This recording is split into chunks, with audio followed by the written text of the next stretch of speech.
became terribly interested in the molecular structure of water and what affects it.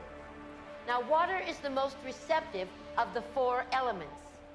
Mr. Emoto thought perhaps it would respond to non-physical events. So he set up a series of studies, applied mental stimuli, and photographed it with a microscope.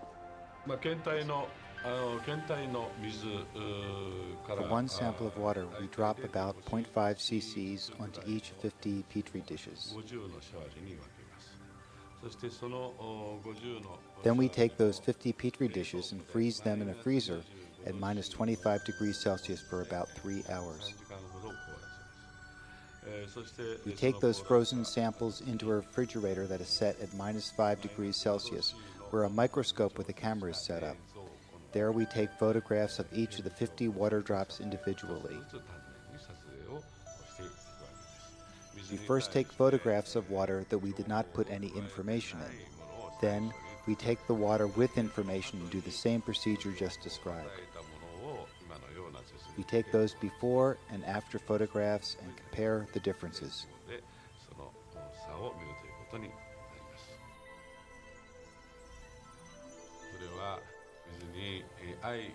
When we projected the feeling of love and thanks to water, it made the most beautiful crystal.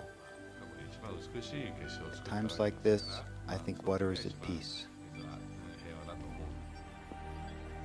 This first picture is a picture of water from the Fujiwara Dam. And this picture is the same water after receiving a blessing from a Zen Buddhist monk. Now, in this next series of pictures, Mr. Emoto printed out words, taped them to bottles of distilled water, and left them out overnight. This first photograph is a picture of the pure distilled water, just the essence of itself.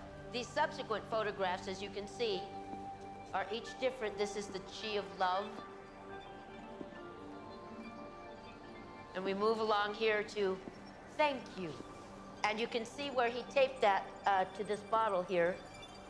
But if you read Japanese, you already knew that. Now, Mr. Emoto speaks of the thought or intent being the driving force in all of this.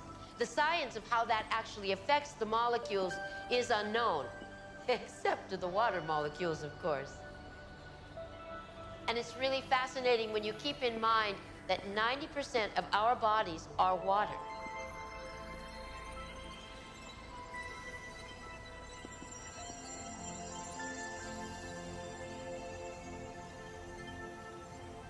Makes you wonder, doesn't it? If thoughts can do that to water, imagine what our thoughts can do to us.